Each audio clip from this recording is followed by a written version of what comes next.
Logarithm को पढ़ने से पहले कुछ इसके बारे में जो बैकग्राउंड है, ये बैकग्राउंड में थोड़ा सा डिस्कस कर दूं। उसके बाद इस टॉपिक को अगर हम स्टार्ट करें और पढ़ें तो ज़्यादा बेहतर समझ में आएगा। और इसका एप्लीकेशन अगर बात करें, सबसे पहले किसी भी टॉपिक को पढ़ने से पहले उसका एप्लीकेशन समझना बहुत ज़रूरी है। तो एज सच अगर बात करें तो डायरेक्ट लॉ के क्वेश्चन आप देखोगे तो जेईई में बहुत कम मिलेंगे, लेकिन अगर इसका यूज़ देखें तो इसका यूज़ पूरे कैलकुलस में आपको हर जगह नजर आएगा। इवन कई बार ब्लॉक से भी क्वेश्चन पूछे गए हैं जेईई में, देखने को मिल जाएगा। अगर बात करें तो जैसे कैलकुलस में जब आप डिफरेंशिएशन पढ़ते हो, है ना, लॉगरिदमिक फंक्शन का डिफरेंशिएशन, फिर अगर कोई अगर मल्टीप्लिकेशन में फंक्शन है तो उसका लॉग लेके हम डिफरेंशिएट करते हैं। फिर in the similar manner integration में लॉगरिदमिक फंक्शन बहुत ज़्यादा दिखता है। तो इसीलिए क्या है कि लॉगरिदमिक फंक्शन का प्रॉपर्टीज और इससे मैनिपुलेशंस, इसके इक्वेशंस, इसको सॉल्व करने में हमें कोई कठिनाई नहीं होना चाहिए। इसीलिए ये सब बेसिक चैप्टर्स में आते हैं। शुरुआत में इसको पढ़ना बहुत ही आवश्यक हो जाता है पूरे मैथ्स के अंदर। अगर देखें तो इसका इम्पोर्टेंस इसलिए काफ़ी ज़्यादा हो जाता है। तो चलिए बच्चों, इसको स्टार्ट करते हैं विदाउट एनी डिले। अगर इसमें देखें तो इस टॉपिक के अंदर सबसे पहले लॉगरिदमिक फंक्शन है क्या, है कि नहीं, इसको हम समझने की कोशिश करेंगे। तो इससे भी पहले अगर हम देखें तो इंडेक्स जैसे एक्सपोनेंशियल फंक्शन है ना, तो एक्सपोनेंशियल फंक्शन में अगर देखें तो एक्सपोनेंशियल फंक्शन का ही एक्चुअली क्या है, ये इन्वर्स होता है। फंक्शन के अंदर हम इस चीज़ को देखेंगे और समझेंगे। तो एक्सपोनेंशियल फंक्शन का इन्वर्स है, तो कहीं ना कहीं इसका लिंकेज जो होगा, that linkage must be associated with some exponential function. तो एक्सपोनेंशियल फंक्शन में सबसे पहले लॉ ऑफ इंडिसेस को जानना जरूरी है, क्योंकि लॉ ऑफ इंडिसेस का डायरेक्ट एप्लीकेशन आप देखोगे लॉगरिदमिक फंक्शन के अंदर आपको दिखाई देगा। तो सबसे पहले हम डिस्कस करते हैं इसमें लॉ ऑफ इंडिसेस। हेडिंग डालते हैं, that is law of indices. Law of indices, law of indices. तो लॉ ऑफ इंडिसेस में अगर देखें, जैसे ये सब चीज़ें आपने बचपन में पढ़ रखा होगा, वैसे इसमें कोई ज़्यादा परेशानी की बात नहीं है। तो सबसे पहले एक्सपोनेंशियल फंक्शन के बारे में भी थोड़ा सा चर्चाएं हम कर लेते हैं। जैसे let suppose that f x equal to ये ए की पावर एक्स है। तो सबसे पहले इसको डिफाइन होने के लिए जो बेस है, this base should be greater than 0 and base का value should not be equal to 1। Base का वैल्यू अगर 1 ले लेंगे तो क्या होगा, पावर एक्स कुछ भी रखेंगे कोई फर्क ही नहीं पड़ेगा, ऑलवेज इक्वल टू 1 ही देगा। तो this is not the nature of the exponential function, क्योंकि एक्सपोनेंशियल फंक्शन कांस्टेंट नहीं होता, एक्सपोनेंशियली भागता है वो, है कि नहीं। तो इसलिए बेस पे ये हम कंडीशन लगा सकते हैं। नाउ नेक्स्ट अगर देखें तो ए की पावर एक्स है, तो अब ये एक फंक्शन है, तो ए की पावर एक्स का क्या क्या प्रॉपर्टी होल्ड करता है, जैसे छोटे मोटे प्रॉपर्टीज वगैरह, हमें ये जानकारी होना बहुत ही जरूरी है। तो चलिए स्टार्ट करते हैं इसके बारे में स्टडी करना। और इससे भी इम्पोर्टेंट बात, थोड़ा सा इसके बारे में और चर्चा हम करेंगे, इससे एसोसिएटेड इसका ग्राफ देखते हैं, है ना। एक्सपोनेंशियल फंक्शन का अगर ग्राफ देखें तो ये y है, ये x एक्सिस है। इसमें भी अगर बात करें तो दो बातें होती है कि नहीं। दो बातें क्या है, बेस के ऊपर डिपेंड करता है कि बेस पॉजिटिव तो है, तो लेकिन बेस पॉजिटिव होने के साथ साथ बेस का वैल्यू 0 to 1 के बीच में है, या बेस का वैल्यू 1 से ग्रेटर है कि नहीं। बेस का वैल्यू अगर केस 1 अगर डिस्कस करें, जैसे अगर 1 by 1 अगर हम डिस्कशन करना चालू करें, तो जैसे एक हम केस लेते हैं, केस 1। केस 1 व्हेन बेस का वैल्यू जब ग्रेटर देन 1 है, जब ग्रेटर देन 1 है, तो उस केस में क्या होगा कि एग्जाम्पल से समझते हैं। जैसे एफ एक्स इक्वल टू यहाँ पे 2 की पावर एक्स फंक्शन है, एफ एक्स इक्वल टू 2 की पावर एक्स है। तो इस फंक्शन का नेचर क्या है, नेचर क्या है, तो यहाँ से अगर डिटरमाइन करना चालू करें तो वैल्यू निकालना चालू करते हैं, है कि नहीं। जैसे 2 की पावर माइनस ऑफ 2 अगर रखते हैं तो ये कितना आएगा, 1/4 आएगा। 2 की पावर -1 अगर रखेंगे तो वैल्यू कितना आएगा, 1/2 आएगा। 2 की पावर 0 अगर करेंगे तो 1 आएगा। 2 की पावर 1 करेंगे तो 2 आएगा। 2 का पावर 2 अगर करेंगे तो ये कितना आएगा, 4 आएगा। तो इस प्रकार से ये आएगा, है कि नहीं। अब इसमें अगर देखें तो ये जो चीजें हैं अपने पास जो गिवन है, तो इसके अकॉर्डिंग अगर देखें तो इनपुट के अकॉर्डिंग आउटपुट कैसे चेंज हो रहा है, how output is changing here. तो वैल्यू x का वैल्यू -2 -1 0 1 2, अगर वैल्यू x का वैल्यू धीरे धीरे अगर बढ़ रहा है तो वैल्यू में क्या फर्क हो रहा है, वैल्यू में भी जैसे 1/4 1/2 1 2 4, वैल्यू भी धीरे धीरे क्या हो रहा है, बढ़ते ही जा रहा है। तो इसका मतलब क्या है कि अगर x बढ़ रहा है तो y का भी वैल्यू क्या हो रहा है, बढ़ते जा रहा है उसके अकॉर्डिंग, तो दैट्स वाई इस फंक्शन का जो नेचर होगा वो एफ एक्स इक्वल टू 2 की पावर एक्स, एक्सपोनेंशियल फंक्शन का ये एक्सपोनेंशियली इंक्रीजिंग फंक्शन है। तो अब यहाँ से अगर देखें तो जब x का वैल्यू इन्फिनिटी की तरफ ले जाएंगे, जब बहुत बड़ा वैल्यू x का रख देंगे तो क्या y का वैल्यू भी इन्फिनिटी की तरफ जाएगा, है कि नहीं। अब जब बहुत ही छोटा वैल्यू ले लेंगे तो यहाँ पे जैसे जैसे वैल्यू घटाते जाएंगे, -3 लेंगे तो 1/8 आएगा, माइनस इन्फिनिटी लेंगे तो दिस विल टेंड टू 0 की तरफ टेंड करेगा। मतलब ये है कि limit x approaches to minus of infinity 2 की पावर x अगर लेंगे तो this will approach to 0, and when limit x approaches to infinity of 2 की power x this will be equal to infinity को ही टेंड करेगा। Is that clear. तो that's why ये जो वैल्यू है, अब यहाँ से एग्जैक्टली लिमिट कभी भी एग्जैक्ट वैल्यू नहीं होता है कि नहीं, ये टेंडिंग वैल्यू होता है। तो इसका मतलब जब माइनस इन्फिनिटी का अगर बात करते हैं तो x का वैल्यू बहुत ही छोटा तो माइनस ऑफ इन्फिनिटी इधर की तरफ जा रहा है, और x का वैल्यू बहुत ही बड़ा है तो प्लस इन्फिनिटी पे इधर की तरफ जा रहा है, और 2 की पावर 0 पे वैल्यू 1 आ रहा है, मतलब x इक्वल टू 0 पे y इक्वल टू कितना आ रहा है 1 आ रहा है। तो इसका मतलब ये 0,1 है कि नहीं। और इन्फिनिटी पे y का वैल्यू इधर की तरफ भागने वाला है प्लस ऑफ इन्फिनिटी की तरफ, और माइनस इन्फिनिटी पे y इक्वल टू 0 होने वाला है। इसका मतलब x एक्सिस का इक्वेशन क्या होता है बच्चों, x एक्सिस का इक्वेशन y इक्वल टू 0 होता है। तो इसीलिए इस फंक्शन का जो कर्व हो जाएगा, कर्व इस तरीके का कुछ यहाँ पे ऐसा कर्व हो जाएगा। Is that clear. तो एक्सपोनेंशियली इंक्रीजिंग कर्व है कि नहीं। यहाँ से अगर देखें तो ये है 0,0 ऑरिजिन है, और ये y एक्सिस x एक्सिस। तो इस फंक्शन का अगर रेंज की बात करें तो always above the x axis है। तो इसीलिए रेंज हम देखें तो 0 से लेके इन्फिनिटी जाएगा, और 0 पे ऑलवेज क्या रहेगा, ओपन रहेगा, क्लोज नहीं आएगा। तो इसीलिए y range of this function क्या हो जाएगा, y बिलोंग्स टू क्या आएगा 0 टू इन्फिनिटी, 0 पे ओपन रहेगा। Is that clear. किसी को कोई समस्या है क्या, कोई दर्द की बात नहीं है, बहुत ही आसान बात है। रेंज का मतलब क्या है कि नहीं। अब यहां से अगर रेंज का मतलब देखें तो 0 टू इन्फिनिटी, तो रेंज 0 टू इन्फिनिटी का क्या मतलब है। अगर कोई एक्सपोनेंशियल फंक्शन को अगर ऐसे लिख दें कि 2 की पावर x इक्वल टू -3, क्या ये पॉसिबल है। Negative value can not take, है ना। एक्सपोनेंशियल फंक्शन कभी भी निगेटिव वैल्यू नहीं लेता। तो इसीलिए इस केस का जो आंसर हो जाएगा x बिलोंग्स टू क्या हो जाएगा 5 हो जाएगा। No real value of x exist, ऐसे भी बोल सकते हैं। तो कभी भी एक्सपोनेंशियल फंक्शन निगेटिव नहीं हो सकता, ये सबसे इंपॉर्टेंट लाइन है। यही चीज हमें समझना है, जिसको ध्यान रखना है। हम आगे जब क्वेश्चंस वगैरह सॉल्व करेंगे तो हमें ज्यादा क्लियर समझ में आएगा कि what is the exponential function and what is it's behaviour, है कि नहीं। तो जब बेस का वैल्यू ग्रेटर देन 1 है, एक चीज और नोटिस करने की बात है, तो ये जो ग्राफ आ रहा है इस फंक्शन का ग्राफ कैसा आ रहा है, इंक्रीजिंग कर्व आ रहा है कि नहीं। इंक्रीजिंग कर्व मतलब जैसे जैसे x का वैल्यू बढ़ा रहे हैं, कैसे x का वैल्यू बढ़ेगा, फ्रॉम लेफ्ट टू राइट बढ़ेगा, है ना, क्योंकि लेफ्ट में निगेटिव है, बाद में क्या है पॉजिटिव है। तो यहां से इधर से अगर इधर की तरफ जाएंगे तो निगेटिव से पॉजिटिव की तरफ जाएंगे, तो इसका मतलब क्या है, x का वैल्यू बढ़ेगा। तो जैसे जैसे x का वैल्यू बढ़ेगा वैसे ही हम ग्राफ पे देख सकते हैं y का वैल्यू भी क्या होगा, बढ़ेगा, है कि नहीं। तो this is strictly increasing function also, है कि नहीं। This is strictly increasing function, इसको बोलेंगे स्ट्रिक्टली इंक्रीजिंग फंक्शन।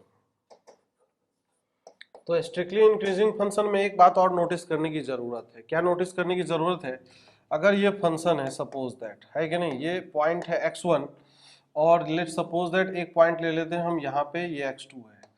तो x1 पे जो वैल्यू आएगा वो वैल्यू क्या आएगा, this is f of x1 आएगा, और सिमिलरली x2 पे जो वैल्यू आएगा, x2 पे क्या वैल्यू आएगा, that is f of x2 आएगा।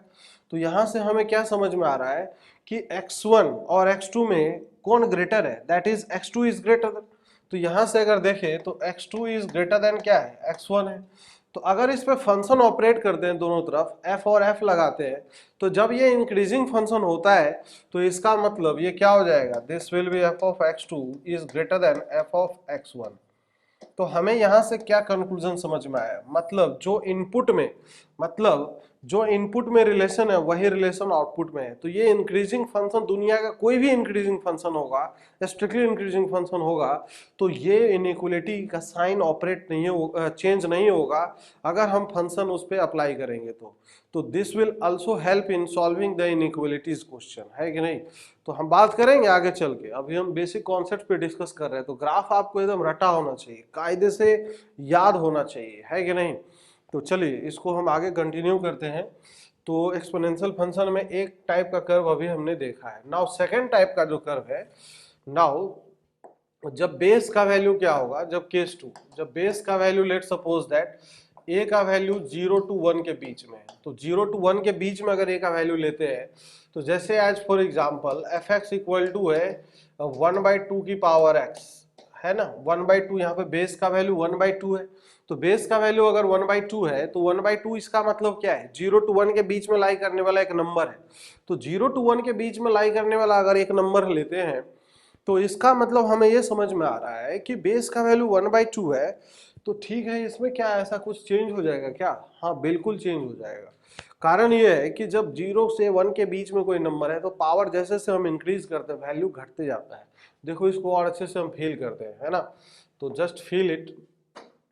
जैसे 1/2 की पावर हम -2 लेते हैं, तो 1/2 की पावर -2 को कैसे लिखेंगे, 2 की पावर -1, पावर ऑफ -2 to 2 की पावर 2 दैट इज 4 आ गया, सही है।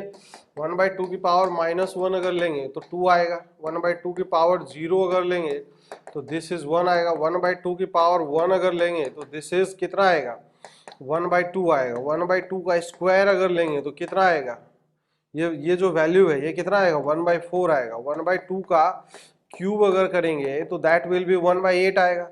इसका मतलब हमें क्या समझ में आ रहा है, x का वैल्यू पे पहले ध्यान देना है कि x का वैल्यू -2, -1, 0, 1, 2, x का वैल्यू बढ़ रहा है कि घट रहा है, बिल्कुल बढ़ रहा है ना। y का वैल्यू जो फंक्शन निकाल के दे रहा है, ये पहले 4 था, फिर 2, 1, 1/2, 1/4, 1/8 घटता ही जा रहा है, घटता ही जा रहा है। मतलब पावर अगर इन्फिनिटी की तरफ ले जाए तो this value will tend to 0, है ना। तो दैट्स वाई इस केस में हम बोल सकते हैं कि limit x approaches to infinity पे 1/2 की power of x will approach to, क्या किसको अप्रोच करेगा, 0 को अप्रोच करेगा। और इसी में अगर limit x approaches to minus of infinity 1/2 की power of x this will be infinity. ये टेंडिंग वैल्यूज है कि नहीं।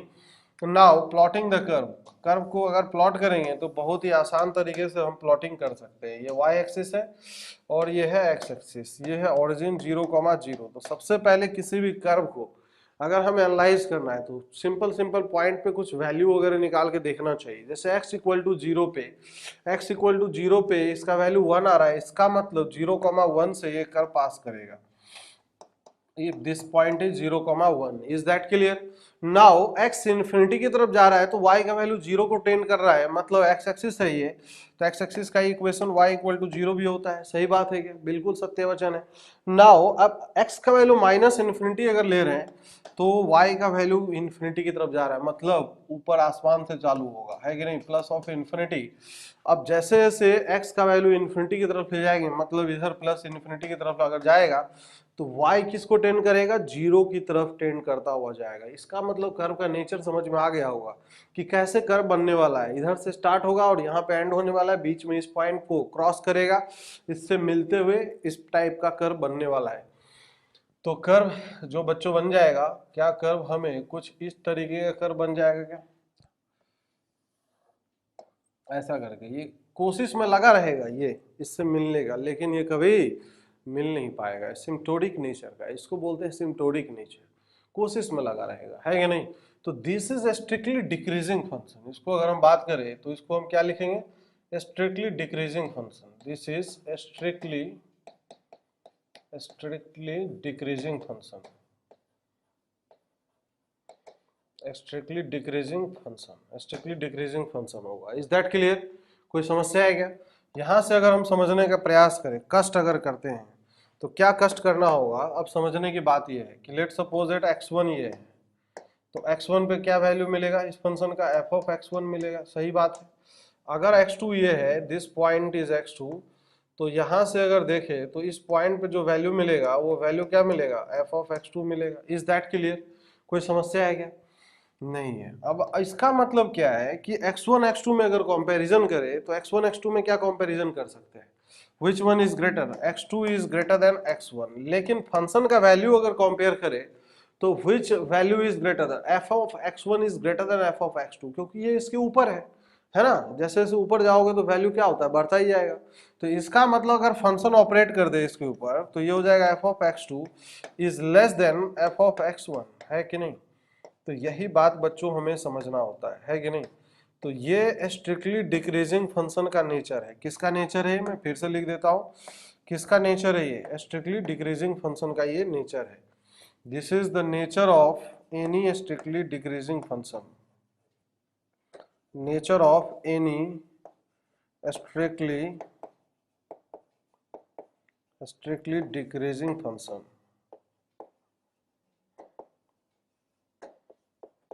ठीक है, तो मतलब इनपुट पे जो इनइक्वालिटी होगा, अगर ये ग्रेटर देन है तो लेस देन हो गया आउटपुट पे, है कि नहीं। फंक्शन जैसे ही ऑपरेट करोगे, अगर डिक्रीजिंग फंक्शन ऑपरेट करोगे तो इनइक्वालिटी का साइन रिवर्स हो जाएगा। अगर इंक्रीजिंग फंक्शन ऑपरेट करेंगे तो इनइक्वालिटी का साइन क्या होगा, एज इट इज रहेगा, है कि नहीं। यही समझने की बात है कि नहीं। स्टेप बाय स्टेप चीजें समझते जाएंगे क्योंकि पढ़ने के लिए बहुत सारी चीजें हैं। कॉन्सेप्ट एक बार समझाया जाता है, एक बार अगर समझ में आ जाए वो इन जनरल हर जगह हम अप्लाई कर सकते हैं, पूरे मैथमेटिक्स के अंदर अप्लाई कर सकते हैं। तो बस बच्चों समझने की बात है। अब एप्लीकेशन हम एग्जाम्पल के थ्रू करके देखेंगे कि how this type of concepts R be helpful in solving the inequalities question, है कि नहीं। फंक्शन के क्वेश्चन कैसे सॉल्व होते हैं, तो अभी हम बेसिक सीख रहे हैं, ठीक है क्या। तो एक बार अब रिवीजन करते हैं पूरा अभी तक हमने क्या पढ़ा। तो देखो एक्सपोनेंशियल फंक्शन के बारे में अभी तक हमने क्या पढ़ा पहले, है कि नहीं। एक्सपोनेंशियल फंक्शन के बारे में क्या चर्चाएं हुई, तो यहाँ से पहले एफ एक्स इक्वल टू हमने बताया ए की पावर एक्स फंक्शन है, ठीक है। तो बेस का वैल्यू ग्रेटर देन 0 होना चाहिए और base should not be equal to 1 होना चाहिए। सत्य वचन है क्या, है कि नहीं। और फिर उसके बाद हमने बताया कि ये जो बेस है, बेस पे दो बातें हैं। बेस पे दो बातें क्या है, ध्यान देना है कि बेस का वैल्यू जब क्या 0 to 1 के बीच में है या बेस का वैल्यू ग्रेटर देन 1 है कि नहीं। क्योंकि दोनों ही केस में अलग अलग बातें आती है निकल के, ग्राफ का नेचर बदल जाता है। जब बेस का वैल्यू 0 to 1 है तो जब भी ध्यान रखना बेस का वैल्यू 0 to 1 है तो इस केस में फंक्शन क्या था, function is strictly decreasing, strictly decreasing, function is strictly decreasing. तो इसका ग्राफ कैसा बना था, अभी अभी हमने बनाया, जस्ट बनाया है कि नहीं। तो इस टाइप में अगर देखें तो ये y एक्सिस है, ये x एक्सिस है, ये ऑरिजिन है। इतना तो पॉइंट जरूर मार्क करना है। अब उसके बाद अगर कर्व बनाएंगे तो स्ट्रिक्टली डिक्रीजिंग कर्व कुछ इस तरीके का बनेगा। और ये जो पॉइंट है ये पॉइंट 0,1 है। इस केस में भी रेंज ऑफ द फंक्शन क्या है, इस केस में भी 0 से लेके इन्फिनिटी है कि नहीं। तो रेंज क्या है, रेंज अगर बात करें मतलब रेंज मतलब वो है कि फंक्शन क्या क्या वैल्यू ले सकता है। तो रेंज अगर बात करें तो y बिलोंग्स टू क्या होगा, इस केस में 0 से लेके इन्फिनिटी होगा। इज दैट क्लियर, कोई समस्या है क्या, नहीं है। तो अब यहां से अगर देखें limit x approaches to infinity पे वैल्यू कितना दे रहा है ये फंक्शन, इस केस में limit x approaches to infinity of a की पावर x, ये वैल्यू 0 को टेंड कर रहा है। Is that clear. और a का वैल्यू 0 से 1 के बीच में, ये ध्यान रखना, तब ये इक्वल टू 0 है ना। नाउ नेक्स्ट सेकेंड केस में जब बेस का वैल्यू ग्रेटर देन 1 है बच्चों, जब बेस का वैल्यू ग्रेटर देन 1 है तो इस केस में फंक्शन क्या था, फंक्शन इज स्ट्रिक्टली इंक्रीजिंग,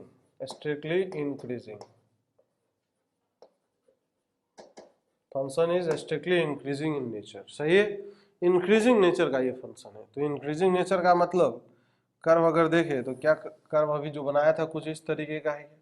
ये y एक्सिस है, ये x एक्सिस है, ये ओरिजिन है 0 0 and this point is 0,1। x equal to 0 पे y का वैल्यू कितना है, 1 है।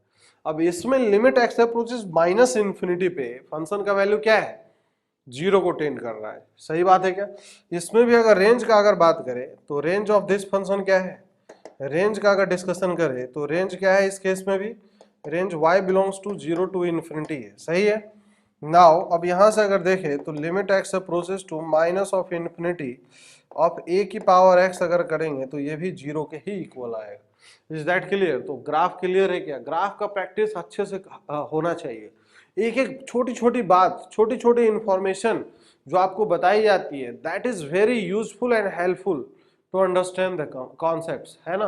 अभी आगे आपको समझ में आएगा। तो ये तो हो गया एक्सपोनेंशियल फंक्शन का ग्राफ, थोड़ा बहुत बातें कि एक्सपोनेंशियल फंक्शन कभी निगेटिव वैल्यू नहीं होगा, कभी भी exponential function equal to negative लिखा हो तो वो समझ लेना पाप है कि नहीं।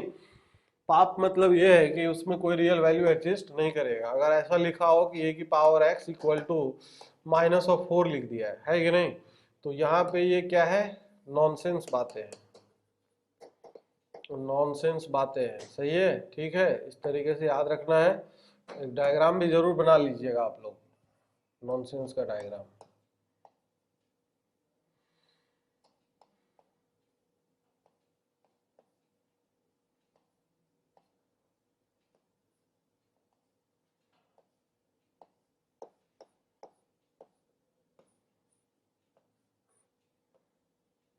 बस इसलिए कि चीजें याद रहे, मतलब इसको ऐसे भी लिख सकते हैं कि x belongs to five, no real solution, क्योंकि एक्सपोनेंशियल फंक्शन कभी निगेटिव हो ही नहीं सकता। सही बात है कि नहीं।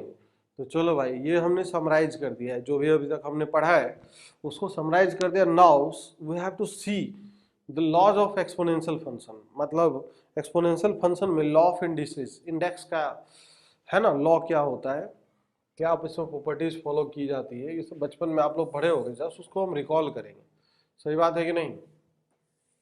चलो, तो सबसे पहले रिकॉलिंग करते हैं, लॉ ऑफ इंडिसेस वगैरह से स्टार्ट करते हैं। इसको हेडिंग डाला था हमने शुरुआत में, लेकिन हम डिस्कस करने लगे कुछ और। तो चलो इसमें अब डिस्कशन करते हैं प्रॉपर्टीज। प्रॉपर्टीज बोल दे या लॉ ऑफ इंडिसेस, एक ही बात है।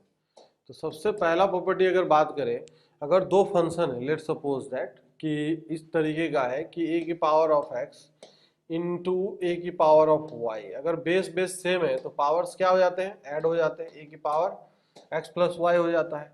दूसरा अगर बात करें कि अगर ए की पावर एक्स है और दूसरा क्या है ए की पावर वाई, अगर डिवाइड करेंगे तो पावर क्या हो जाएगा, माइनस हो जाएगा, ए की power x minus of y हो जाएगा। इज दैट क्लियर, समझ में आ रही है क्या, है कि नहीं। और तीसरा इसी का अगर छोटा सा रूप देखे कि अगर कभी भी 1/a की पावर n अगर लिखा है तो क्या a की पावर माइनस ऑफ n के इक्वल ही है, ये सत्य वचन है कि नहीं। सब ऐसे ही बात कर रहे हैं, नॉर्मल नॉर्मल बातें कर रहे हैं, इसमें कोई घबराने जैसी स्थिति नहीं है कि सर पता नहीं क्या कर रहे हैं। अगर बात करते हैं जैसे a की power of x into b की पावर ऑफ x है, इस तरीके से कि पावर सेम है बेस डिफरेंट है, तो क्या हो जाएगा, ये दोनों मल्टीप्लाई हो जाएंगे, मतलब a इंटू बी की पावर ऑफ क्या हो जाएगा, x हो जाएगा। ये काम कर सकते हैं। रिवर्स भी हम जा सकते हैं, इधर से इधर भी जा सकते हैं। Is that clear. तो ये तो हो गया एक कैटेगरी का लॉ हो गया। दूसरा अगर बात करते हैं, now next that is fifth, कि अगर कभी भी ये फंक्शन अगर इस तरीके से लिखा है कि a की पावर ऑफ m और इसके पावर में n है, तो दोनों पावर्स क्या हो जाएंगे, मल्टीप्लाई हो जाएगा, a की पावर ऑफ mn हो जाएगा। Is that clear. अगर इसी में अगर देखें, इसी का एक छोटा सा भाई है कि अगर a की पावर ऑफ m/n अगर लिखा है, a की पावर ऑफ m/n, तो क्या बच्चों इसको हम इस तरीके से भी लिख सकते हैं कि a की power of m whole to the power of 1/n, या इसको a की power of 1/n whole to the power of m, एक ही बात है। As per the need of the question we will use, है ना। क्या जरूरत है कि इसको कई बार हो सकता है ये लिखना पड़े, इसको कई बार हो सकता है ये लिखना पड़े, तो that depends on the question, question के यूज के अकॉर्डिंग हम करेंगे। अभी सॉल्व भी करेंगे कुछ क्वेश्चन, तो वहां पे हम समझने की कोशिश करेंगे। अच्छा, एक बात और यहाँ पे कर लेना चाहेंगे हम, जैसे कहीं पे अगर लिखा हो कि a की power of x square, a की पावर में एक्स स्क्वायर अगर लिखा हो, तो आपके मन में क्या आ रहा है, क्या सही होना चाहिए, क्या ये जो एक्सप्रेशन है, क्या ये एक्सप्रेशन a की पावर ऑफ 2 की पावर x सही होगा, या सर a की पावर ऑफ x की पावर 2 सही होगा, या सर ऐसा सही होगा कि a की power of x whole to the power x सही होगा, या नन ऑफ दीज होगा, इसमें से कोई भी नहीं होगा। आपके मन में कुछ और हो सकता है चल रहा हो, कौन सा सही होना चाहिए बच्चों। कॉमन सेंस लगाने की बात है कि एक क्वेश्चन है ये, सिंपल सा कॉन्सेप्ट क्लियर करने के लिए कि कौन सा सही होना चाहिए। आप अपना बुद्धि इस्तेमाल करें और समझने की कोशिश करें कि which इज एक्चुअली करेक्ट, इस इन सबों में से एक्चुअली कौन सा सही होना चाहिए आपके according, which one should be correct here। तो क्या हमें ऐसा फील आ रहा है कि ए की पावर ऑफ एक्स स्क्वायर जो है, ये जो एक्सप्रेशन लिखा हुआ है, कि अगर इस दोनों को देखते हैं तो ये दोनों पावर मल्टीप्लाई हो जाएगा तो ए की पावर 2x आएगा। अब सिमिलरली यहाँ पे ए की पावर x का होल स्क्वायर है तो ये फिर से पावर मल्टीप्लाई होते ए की पावर 2x आएगा। और लेकिन यहाँ पे अगर देखें तो ए की पावर x की पावर x है, तो क्या होगा, यहाँ पे दोनों पावर मल्टीप्लाई होगा तो दैट विल गिव ए की पावर ऑफ क्या एक्स स्क्वायर देगा। और इसका मतलब कौन सा ऑप्शन सही हो गया यहाँ पे? Option number c is correct here. Option number c is correct here. Is that clear? कोई समस्या? नहीं समस्या है, तो ये गलती नहीं करना है, ये ध्यान रखना है। अच्छा, एक बात और करना चाहेंगे, अभी छोटा छोटा बात हम करना चाहेंगे, आप नोट करते जाइए step by step, one by one. और अगर हम देखें नेक्स्ट स्टेप में अगर समझने की कोशिश करें, जैसे एज फॉर एग्जाम्पल अगर बात करते हैं, एज फॉर एग्जाम्पल है कि नहीं, जैसे अगर लिखा हो अपने पास कि कहीं पे इस प्रकार से लिखा हो कि थोड़ा सा इस तरीके का एक्सप्रेशन लिखा हो, जैसे ए की पावर 2x, कहीं बहुत जगह लिखा हुआ मिलेगा, तो क्या बच्चों इसको हम ए स्क्वायर की पावर x भी लिख सकते हैं और इसको ax का होल स्क्वायर भी लिख सकते हैं। As per the need of the question we will use this fact, है ना। Remember this concept, this is useful and important also, है ना। रिमेंबर दिस, आपको हम बोलेंगे इसको याद रखिए, भूलिएगा नहीं। छोटी छोटी बातें अभी हम कर रहे हैं, आपको लग रहा होगा कि ये सब तो हमको आता ही है, लेकिन करना तो बहुत जरूरी है ना बच्चों।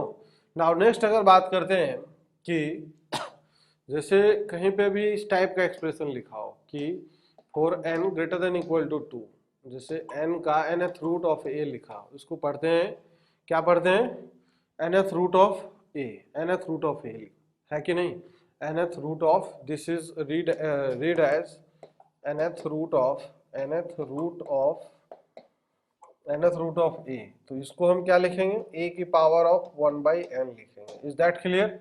सर्ड है ये, तो दैट्स वाई ये सब बेसिक बेसिक छोटी छोटी बातें हो गई, है ना। तो ये सब याद रखेंगे आप, इसमें कोई समस्या नहीं है। n का value greater than equal to 2। Is that clear? कोई समस्या, कोई परेशानी नहीं है। अब यहाँ से अगर समझने की कोशिश करें एक बात और, जैसे अगर कहीं पे ये लिखा हो a की पावर 0, तो ये तो डायरेक्टली 1 होता है। तो ये सब हो गया छोटी छोटी बातें, हो सकता है और भी कई सारे छोटे मोटे लॉ आपने देखा होगा। तो जहाँ पे जरूरत होगा, रिक्वायरमेंट होगा, हमें लगेगा कि ये चीजें बता देना चाहिए, ये इंपॉर्टेंट है क्वेश्चंस के लिए, I will discuss there also. तो डोंट ऐसा सोचना नहीं है कि कई सारा चीज बताया कहीं नहीं बताया, आएगा। पेशेंस रखिए, पत्थर रख के चलना है, दिल पे पत्थर रखना बहुत जरूरी है मैथ्स पढ़ने के लिए। Patience should be there inside you, आपके अंदर पैसेंस होना चाहिए, है कि नहीं। पैसेंस होना चाहिए मैथ को समझने के लिए और करने के लिए। That is a very very useful concept, I am discussing about that, कि patience is important. You have to try the questions hard by hard, है ना।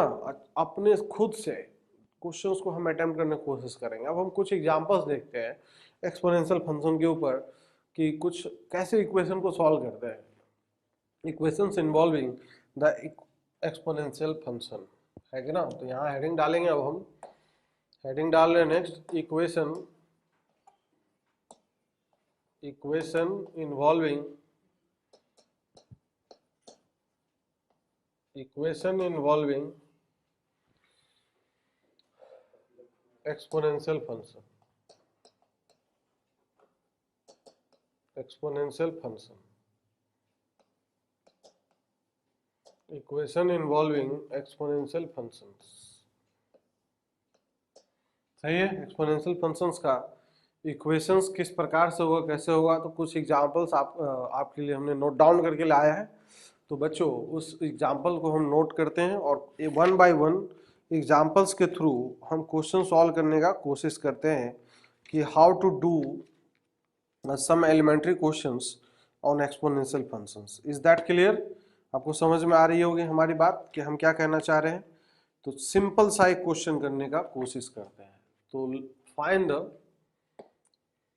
क्वेश्चन, ये एग्जाम्पल के तौर पे आपको दे रहे हैं, solve for x, solve for x, ठीक है। अब पहला क्वेश्चन ये, फर्स्ट क्वेश्चन इज दैट 2 की पावर में 2x लिखा है माइनस फिर लिखा है 10 इंटू 2 की पावर ऑफ x माइनस 1 और दैट इज इक्वल टू 24। ये क्वेश्चन है, let's suppose that exponential type का ही क्वेश्चन है। अब how to solve this kind of question, आप अटेम्प्ट करो, कोशिश करो करने का, फिर उसके बाद हम सॉल्व करेंगे। देन आप देख सकते हो कि how to do the solve, है ना, how to do the question. Now see here, अगर आपने अटेम्प्ट कर लिया होगा तो इसको हम देखते हैं। तो इसको अगर देखें बच्चों तो कैसा हमें दिखाई दे रहा है, तो यहाँ से अगर इसको सॉल्यूशन देखें, solution of this problem, this is very simple here. तो इसका सॉल्यूशन अगर देखने की कोशिश करें तो क्या 2 की पावर जो 2x है इसको हम ऐसा लिख सकते हैं, 2 की पावर ऑफ x का होल स्क्वायर लिख सकते हैं, बिल्कुल सही बात है। नाउ माइनस टाइम्स 10 इंटू, इसको लिख सकते हैं 2 की power minus 1 into this is 2 की power of x that is equal to 24। Is that clear? कोई समस्या? हम कर क्या रहे हैं कि वेरिएबल्स को सेपरेट कर रहे हैं, सिंपल बना रहे हैं पहले पूरे इक्वेशन को। Is that clear? अब यहां से अगर देखें तो बच्चों 2 की पावर ऑफ x का होल स्क्वायर दिख रहा है माइनस 10/2 हो जाएगा ये, और फिर 2 की power of x equal to 24। सही है। अब लेट कर लेंगे थोड़ी देर के लिए, लेट 2 की power of x equal to t मान लेते हैं, कोई एक नया वेरिएबल मान लिया। अब यहाँ से एक्सप्रेशन हमें दिखाई देगा T square minus of 5t, और 24 को इधर ले आएंगे, minus of 24 is equal to 0। अब इसका फैक्टराइजेशन अगर देखें तो फैक्टराइजेशन क्या हो जाएगा, जैसे minus 24 into 1 that is minus 24 T square आएगा, इस दोनों का प्रोडक्ट। तो बीच वाला टर्म कैसे ब्रेक होना चाहिए, माइनस 8 प्लस 3, तो डायरेक्टली लिख सकते हैं हम t minus of 8 into this is t plus of 3, this is equal to 0। Is that clear? तो यहां से जो अब अपने पास t का वैल्यू आ गया, t का कितना वैल्यू आ गया, एक t इक्वल टू 8 आ जाएगा, और एंड दूसरा जो है t इक्वल टू कितना आ गया, माइनस ऑफ 3 आ गया। अब t इक्वल टू 8 आ गया, 2 की पावर x इक्वल टू 8, तो 2 की power of x is equal to 8 है, तो 8 को भी हम 2 का क्यूब लिख सकते हैं, एंड 2 की power of x equal to minus of 3। Recall the concept, उस कॉन्सेप्ट को हम रिकॉल करेंगे, याद करेंगे। कौन सा कॉन्सेप्ट जो हमने बात किया था शुरुआत में, हमने क्या बात किया था कि कभी भी एक्सपोनेंशियल फंक्शन का जो वैल्यू होगा that value can not B A negative value. तो यहाँ से कोई सॉल्यूशन नहीं मिलेगा। यहाँ से डायरेक्टली अगर पावर को कंपेयर कर ले तो यहाँ से x का वैल्यू क्या मिल जाएगा, 3, x equal to 3 will be the answer of this problem. Is that clear? किसी को कोई समस्या है क्या, कोई आपत्ति विपत्ति परेशानी? नहीं। तो कैसे अप्रोच किया जाता है प्रॉब्लम को, दैट इज इंपॉर्टेंट हियर।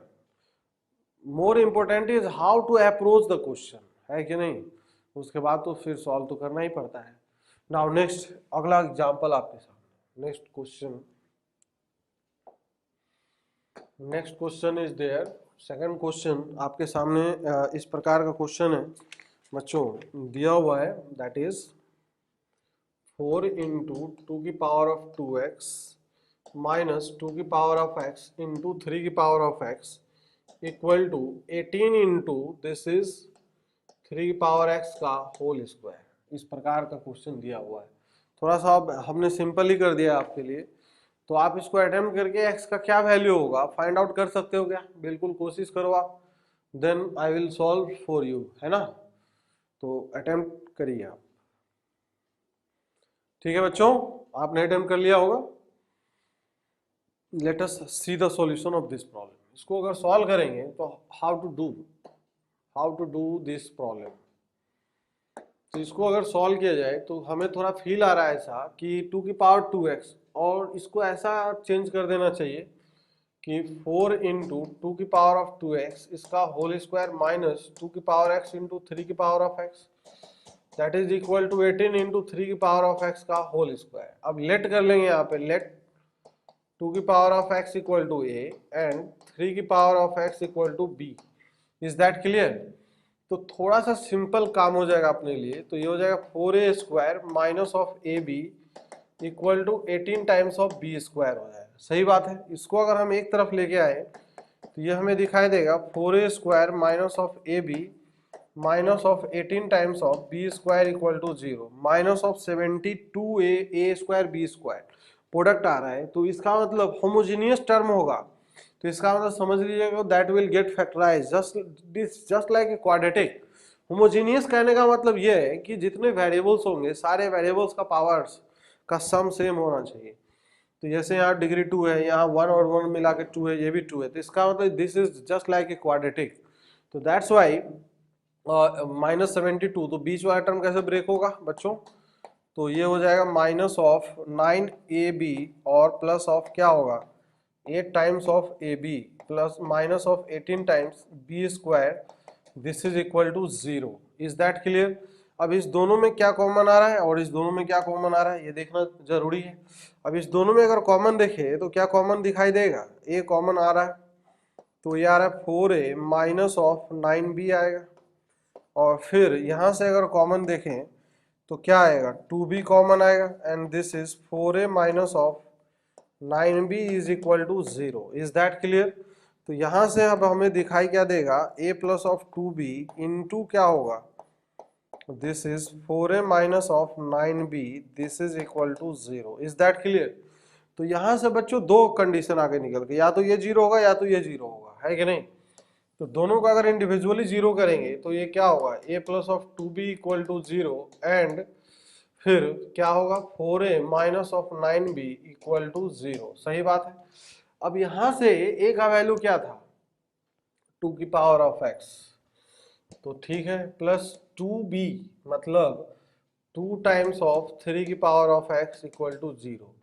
अब यहां से अगर देखें तो ये क्या दिखाई देगा, तो that is a upon b का रेशियो निकाल लेते हैं, that will be much better. a upon b का वैल्यू अगर निकाले तो मेरे ख्याल से 9/4 के इक्वल आएगा। सही है। अब यहाँ पे क्या बच्चों ये इक्वल टू 0 हो सकता है क्या? कभी भी एक्सपोनेंशियल फंक्शन का सम कभी भी 0 हो सकता है क्या? कभी भी एक्सपोनेंशियल फंक्शन निगेटिव नहीं हो सकता, पहली बात तो ये है। सही बात है। तो इसलिए क्या है कि this can not be negative and this can not be negative, तो that's why their sum can not be equal to 0। तो ये तो अनर्थ है, यहाँ से कोई नो सॉल्यूशन मिलेगा आपको, यहाँ से क्या मिलेगा, no solution at all. Now next here a equal to what, a is 2 की power of x, तो ये 2 की power x, b is what, that is 3 की power of x।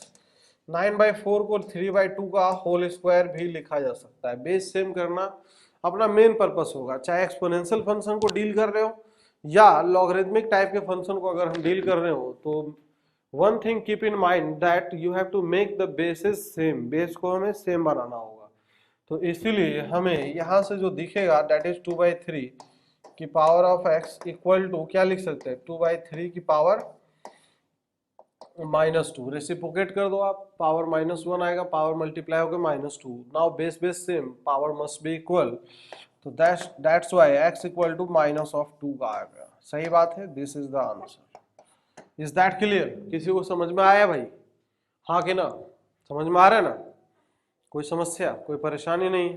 ठीक है, बहुत ही आसान है। Always keep in mind make the basis same, है कि नहीं? छोटा छोटा पीस में ब्रेक करना हो, पीसेस में अगर ब्रेक करना अगर हम सीख गए तो एक्सपोनेंशियल फंक्शन का क्वेश्चन कैसा भी दिखेगा यू कैन डू इट। अगर वो सॉल्वेबल क्वेश्चन है तो, किसी ने फ्रेम किया है तो सॉल्वेबल तो होगा ही। तो now let us take one more example here.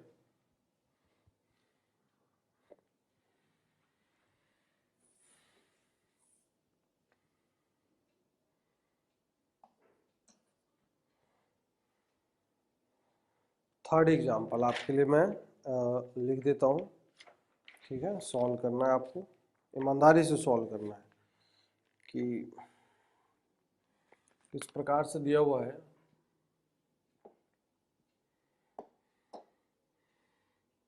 Three की पावर 2x माइनस ऑफ 3, ठीक है, फिर माइनस ऑफ 9 की power x minus of 1 and plus that is what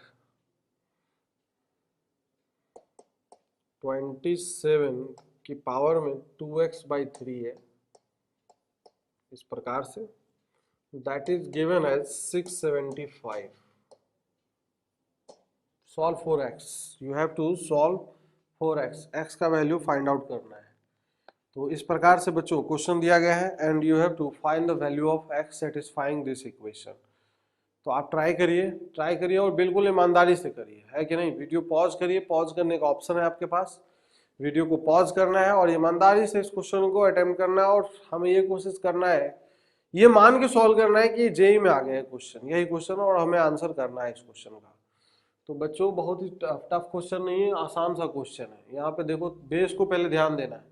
base को अगर हम ध्यान दें, यहाँ पे नोटिस अगर करें तो हमें क्या दिख रहा है, यहाँ पे 3 है, 9 है, 27 है कि नहीं।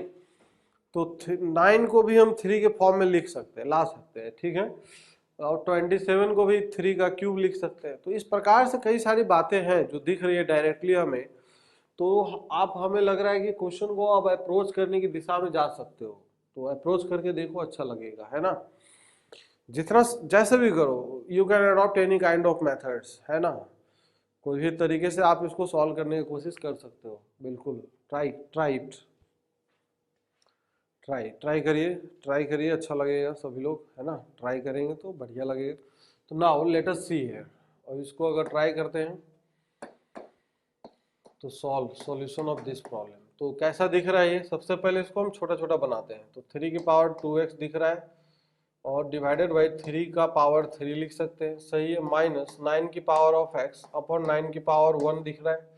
फिर नाउ नेक्स्ट अगर बात करते हैं तो 27 को ऐसा करके अगर लिख ले कि, ऐसा करके लिख ले कि 27 क्या है, ये 27 इस 3 का क्यूब है ना। थोड़ा सा सिंपल हो जाएगा काम, और दैट इज इक्वल टू 675 है। सच्ची बात है क्या, इतना समझ में आ रहा है, पहली बात।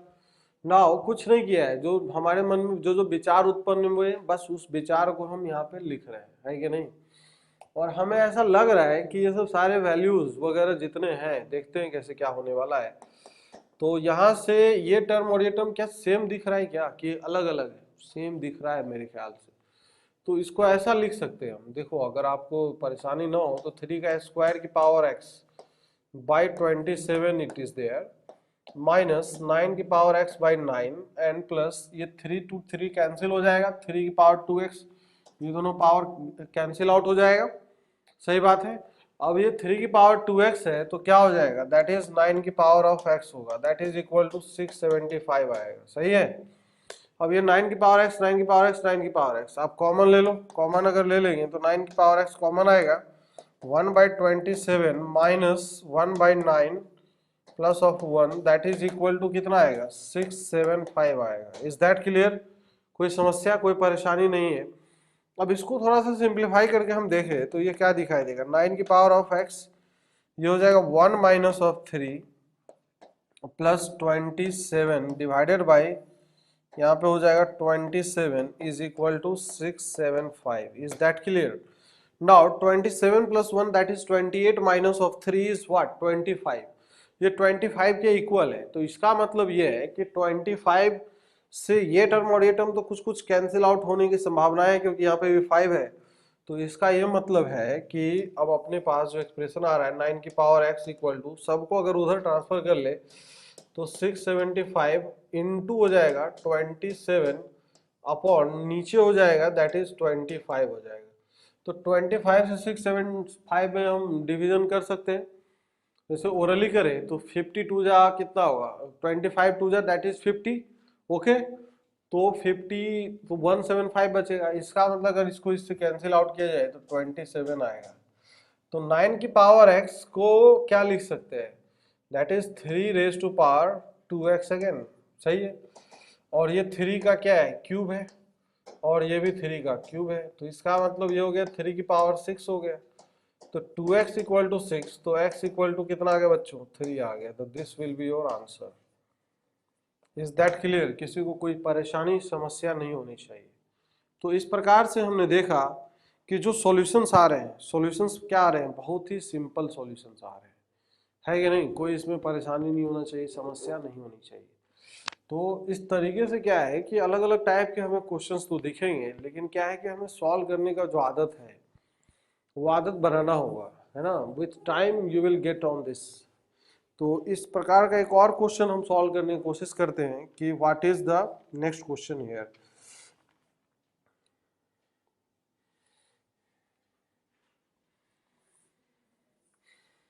Now, next question, question number 4 is there. हम सिंपल सिंपल क्वेश्चन को हम सॉल्व करते हैं अभी। ये दिया है 3 की पावर 3/5 की पावर में लिखा है दैट इज -(x) -(1) और फिर नेक्स्ट लिखा है दैट इज 9/25 की पावर में लिखा है दैट इज क्या लिखा है, ये लिखा है x² plus of 2x minus of 11 equal to 5/3 की पावर में 9 लिखा है। ठीक है, इसको सॉल्व करना है। सॉल्व फॉर x के लिए हमें सॉल्व करके निकालना है कि what will be it's value, इसका वैल्यू होगा क्या, है कि नहीं। तो let us solve this problem, है कि नहीं। सॉल्व करने की कोशिश करते हैं। तो बच्चों अगर इसको देखे कैसे होगा, क्या होगा, नहीं होगा, तो कैसे होगा, how to do this problem. जैसे अभी तक हमने प्रॉब्लम किया है, जिस टाइप के क्वेश्चन किए हैं उसी प्रकार से ये प्रॉब्लम भी सॉल्व होगा। बहुत ही आसानी से हम इसको कर सकते हैं। You can try it. इसको आप ट्राई करिए और फिर आप कोशिश करिए इसको करने का। This is a very simple problem. तो बच्चों आपने अटेम्प्ट कर लिया होगा मेरे ख्याल से, जो हमें ऐसा लग रहा है कि आपने ईमानदारी से अटेम्प्ट किया होगा। कमेंट करके भी आप बता सकते हो कि sir I have attempted. Now see here, अब यहाँ से अगर देखें तो सबसे पहली बात बेस सेम बनाना। हमने क्या बताया, एक सेंट्रल पॉइंट है इस टॉपिक का जो हम पढ़ने वाले एक्सपोनेंशियल लॉग, ये जो टॉपिक अभी हम पढ़ने वाले हैं इसका एक सेंट्रल पॉइंट है। To simplify the expression always try to make the base same. सब जगह बेस को पहले सेम करना चाहिए। तो यहाँ से अगर देखें तो ये 3/5 का होल स्क्वायर दिख रहा है, तो इसको सॉल्व करते हैं। सॉल्यूशन ऑफ दिस प्रॉब्लम, तो ये 3/5 की पावर में क्या है, ये -(x) -(1) 3/5 का होल स्क्वायर है, तो पावर दोनों मल्टीप्लाई हो जाएगा, तो हो जाएगा 2x² प्लस ऑफ क्या होगा 4x -(22). Is that clear. इसको भी अगर हम देखें तो ये 3/5 की पावर में क्या होगा -(9) होगा। Is that clear. अब ये 3/5 3/5 3/5 दोनों पावर्स क्या हो जाएंगे, ऐड हो जाएंगे।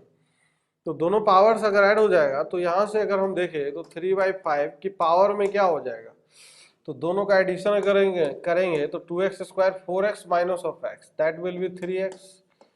सही है। और -22 -1 that will be -(23) equal to में आएगा 3/5 raise to power of -(9). Is that clear. अब बेस यहाँ पे सेम आ गया, तो इसका मतलब ये दोनों पावर्स भी सेम होना चाहिए। तो इसका ये कंक्लूजन निकलता है यहाँ से कि 2x², this is 2x² plus of 3x minus of 23, this is equal to -(9). Is that clear. सबको इधर लेके आए तो हमें ऐसा क्यों दिख रहा है कि ये जो एक्सप्रेशन है ये हो जाएगा 2x² plus of this is 3x और this will be -(14), this is equal to 0। Is that clear. कोई समस्या परेशानी नहीं है। तो ये जो 28 है -14 इंटू 2 दैट इज -28। तो -28 तो बीच वाला टर्म हमें दिख रहा है कैसे ब्रेक होने जा रहा है, बिल्कुल दिख रहा है बच्चों। कैसे ब्रेक होने जा रहा है, ब्रेक होने जा रहा है 4x minus 7x minus of 4x, है कि नहीं। 7x minus of 4x। Now अगर इसको डायरेक्टली अगर फैक्टराइज करना हो एक लाइन में तो देखो कैसे करना है। हमेशा जो लीडिंग कोफिशिएंट है उसको बाहर रख लो आप, है कि नहीं। बीच वाला टर्म पता है कि 7x माइनस ऑफ 4x होने वाला है, तो एक तरफ 7 एक तरफ 4, तो इसका मतलब इधर लिख लो x प्लस ऑफ 7 और जो लीडिंग कोफिशिएंट है उधर से उससे डिवाइड करते चलो। सही है। नाउ नेक्स्ट इसी में अगर नेक्स्ट अगर देखें तो x minus of 4 divided by 2 this is equal to 0। तो बच्चों यहाँ से x का क्या क्या वैल्यू आ गया, x का जो वैल्यू आ गया x equal to -(7/2) and x equal to कितना आ गया 2 आ गया। Is that clear. तो इस प्रकार से हमने देखा तो जो दो वैल्यू आए निकल के -(7/2) एंड 2, तो क्या ये दोनों वैल्यू होगा, बिल्कुल यही दोनों वैल्यू आंसर हो जाएगा। तो this will be the answer of this problem.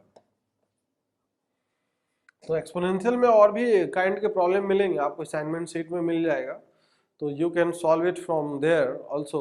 अब यहाँ पे जो मेन कॉन्सेप्ट अभी तक हमने सीखा है, तो अब थोड़ा सा हम जानकारी लेते हैं लॉग के बारे में। तो लॉग के ऊपर चर्चाएं बस हल्का सा करेंगे, बाकी लॉग के ऊपर और भी कई सारी बातें, properties and all other things we will see in the next lecture. पहले हम देखते हैं कि लॉग है क्या पहले, है ना।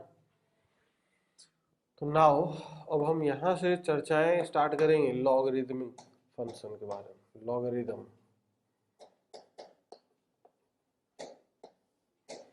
तो व्हाट इज लॉगरिदम, पहले है क्या ये फंक्शन।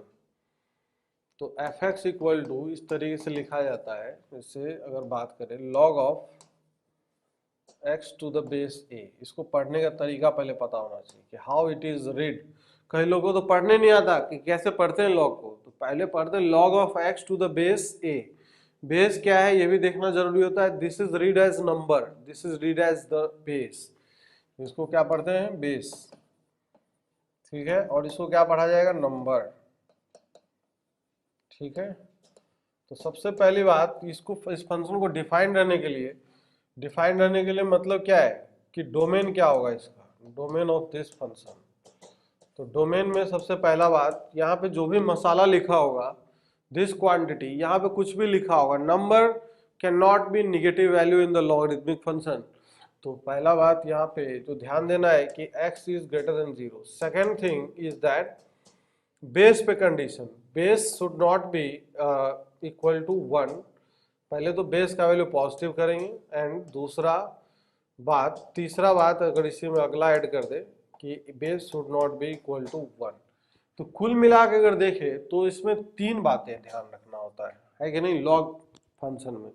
सबसे पहली बात कि जो नंबर होगा that number should be greater than 0।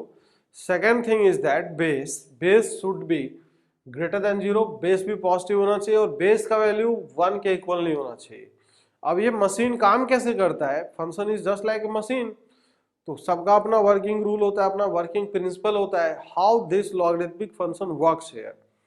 तो कैसे काम करता है, कैसे काम करेगा, अगर इसमें देखे तो how this logarithmic function works here. तो नंबर है और बेस है, तो अगर वर्किंग रूल देखे, वर्किंग प्रिंसिपल अगर देखे और समझने की कोशिश करें, तो देखो बच्चों इसका फीलिंग है, इस क्वेश्चन में फीलिंग होता है इसमें कि हमें बेस पे कितना पावर डालना पड़ेगा कि x मिल जाए, वही लॉग का वैल्यू होता है। जैसे एज फॉर एग्जांपल जो हम कहना चाह रहे हैं, इसका फीलिंग क्या है कि जैसे अगर लिखा हो log of 4 to the base 2, तो इसका वैल्यू क्या होगा, कई लोगों को पता भी होगा, लेकिन इसका आत्मा से आवाज निकलना चाहिए। इसका वैल्यू कि हमें 2 पे बेस पे कितना पावर डालना पड़ेगा जिससे कि 4 मिल जाए।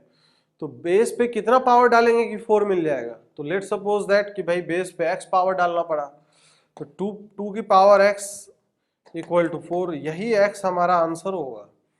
तो इसका मतलब क्या हो जाएगा, यहाँ से अगर बात करें तो x इक्वल टू 2 आ जाएगा, है कि नहीं, डायरेक्टली दिख रहा है। तो इसका आंसर बच्चों क्या आएगा, 2 आ जाएगा, है कि नहीं। तो ये लॉग का फीलिंग, आत्मा से आवाज निकलना चाहिए कि मतलब पता होना चाहिए, है कि नहीं, कि लॉग कैसे वर्क करता है। जैसे अगर दूसरा अगर देख ले कि जैसे अगर लिखा हो कि log ऑफ 1/2 बेस 2 है, मतलब log ऑफ 2 बेस 1/2 है। तो log ऑफ 2 बेस 1/2 इसका वैल्यू क्या होगा, कैसे निकालेंगे, how the value of this log will be calculated. तो फिर से फीलिंग वाली बात है कि बेस पे कितना पावर डाले कि हमें नंबर 2 मिल जाए, और जो पावर हमें डालना पड़ेगा that will be the answer of this. तो इसका मतलब क्या हो जाएगा बच्चों, इसका आंसर -1 हो जाएगा, है कि नहीं। फिर यहीं पे अगर देखें कि एग्जांपल नंबर 3 कि log ऑफ 1/2 बेस 2, अब बताओ क्या होगा आंसर। फिर से कि सर इसका आत्मा से हमारे आवाज निकलना चाहिए, क्या आपके आत्मा से निकल रहा है कि नहीं आवाज, इंपॉर्टेंट ये। अब मजाक भी लग रहा होगा कई लोगों को कि बोल क्या रहा है, बेस पे कितना पावर डालेंगे कि 1/2, जो पावर हमें डालना पड़ेगा, जो मेहनत करके निकालना पड़ेगा, जो वही पावर इसका आंसर होता है। तो 2 का पावर -1 इक्वल टू 1/2 हो जाएगा, तो इसलिए -1 इसका आंसर हो जाएगा। तो बच्चों यहाँ से हमने देखा कि नंबर और बेस अगर एक दूसरे का रेसिप्रोकल है तो ऑलवेज वैल्यू -1 आ रहा है। तो इसीलिए यहाँ से एक कंक्लूजन ये निकालेंगे कि log of a base of 1/a equal to log of what 1/a to the base a, this is equal to minus of 1 होगा। Is that clear? इस तरीके से हमारा आंसर आ जाएगा, कोई समस्या परेशानी नहीं है कि नहीं? तो छोटा छोटा अभी कंक्लूजन सब निकलता जाएगा बीच बीच में, है कि नहीं? तो ध्यान देना आपको। जैसे अगर बात कर ले एज फॉर एग्जांपल कि अगर हमें कोई पूछ ले कि लॉग ऑफ 1/2 कितना होगा एग्जांपल के तौर पे, तो सर 2 पे कितना पावर डालें कि 1 मिल जाए? तो सर ये 0 पावर डाल लो, तो इसलिए आंसर 0 होगा, है कि नहीं? जैसे लॉग ऑफ अगर बात करें log of what log of 1/3 कितना होगा? सर इस पे भी 3 पे कितना पावर डालें कि 1 मिल जाए? फिर से सर 0 पावर ही डालना होगा, दैट्स वाई इसका वैल्यू कितना हो जाएगा? 0 हो जाएगा। तो यहाँ से भी एक कंक्लूजन ये निकला कि log of 1 to the any base will always be equal to 0, है कि नहीं? ये सत्य वचन है। अच्छा एक और बात कि log of a base of a कितना होगा? दोनों नंबर और बेस सेम है तो ऑलवेज इक्वल टू 1 होगा, क्योंकि a पे a 1 पावर डालेंगे तो 1 के इक्वल होगा। सही बात है कि नहीं? तो ये सब छोटी छोटी जो बातें हैं, जो फीलिंग्स है, हमें समझ में आ जाती है कि कैसे ये फीलिंग्स एसोसिएटेड है कि नहीं? पूरा फीलिंग है लॉ के अंदर। तो उस फीलिंग को हमें ग्रैस्प करना है, समझना है, कोशिश करना है कि चीज़ें हमें एज इट इज समझ में आ जाए, अपने आप इंट्यूशन डेवलप हो हमारे अंदर। मैथमेटिक्स का इंट्यूशन, मैथमेटिक्स का इंट्यूशन बहुत ज़रूरी होता है कि नहीं? इंट्यूटिव मैथमेटिक्स आपको ऑलवेज हेल्प करेगा। इंट्यूशन डेवलप हो जाना चाहिए क्वेश्चन को देखते ही, या फीलिंग उसका, मैथमेटिक्स के अंदर भी फीलिंग होता है। With the over of period of time you will get to understand, है कि नहीं? कुछ टाइम बीतेगा, कुछ समझ में आएगा, फिर आपको समझ में आने लग जाए कि हाँ मैथमेटिक्स में बिल्कुल ऐसा होल्ड करता है कि there is something feeling is there, है कि नहीं? तो ये सब लॉग की छोटी छोटी बातें हो गई। तो और भी कई सारी बातें हैं जैसे लॉग में अगर देखें, है कि नहीं? तो जैसे प्रॉपर्टीज वगैरह हो गए, लॉग का प्रॉपर्टीज आपने पढ़ा भी होगा। तो प्रॉपर्टीज ऑफ लॉग वगैरह को हम समझेंगे कि कैसे क्या इसमें एसोसिएटेड है। एक सबसे पहले छोटा सा बात एक और करना चाहेंगे हम, इम्पोर्टेंट नोट अगर डाल के देखें तो इम्पोर्टेंट नोट प्रॉपर्टीज को समझने से पहले,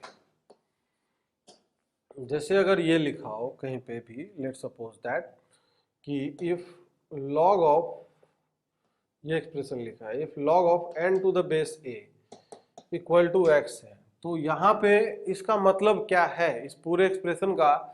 what this whole of the expression is telling, क्या बोल रहा है? ये इतना एक्सप्रेशन बोल क्या रहा है, कहना क्या चाह रहा है? तो इसका मतलब ये है कि हमने a पे कितना पावर डाला? x, तो हमें n मिला। तो इसका मतलब ये है कि n इक्वल टू क्या हो गया? n इक्वल टू a की पावर x हो गया। Is that clear?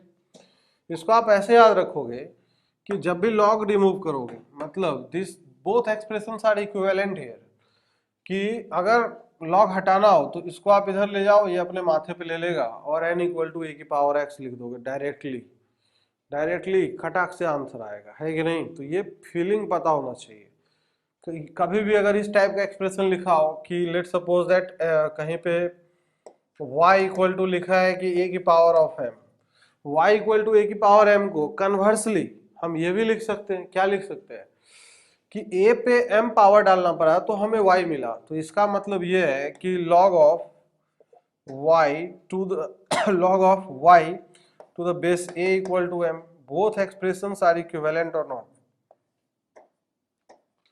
Both expressions are equivalent. तो कई बार हम इधर से इधर लिखेंगे और इधर से इधर भी लिखेंगे, तो वहां पे दिमाग को टेंशन नहीं मिलना चाहिए कि ये कर क्या रहा है, ये समझ में नहीं आ रहा है, हो क्या रहा है। तो ये सब इंपॉर्टेंट बात है बच्चों, है कि नहीं? This is a very important thing, you should note it here.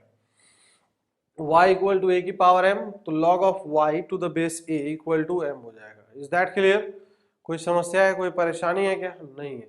तो इस प्रकार से क्या है कि हम चीज़ों को समझेंगे, अगले लेक्चर में और भी कई सारी बातें करेंगे। अच्छा एक छोटा सा क्वेश्चन और आप सोच के आना, घर से होमवर्क है आपके लिए, एकदम लल्लू छाप क्वेश्चन है कि log ऑफ a, और नंबर में हम दे देते हैं ये tan of 1 degree into tan of 2 degree into tan of 3 degree, ऐसे करके चल रहा है कहाँ तक?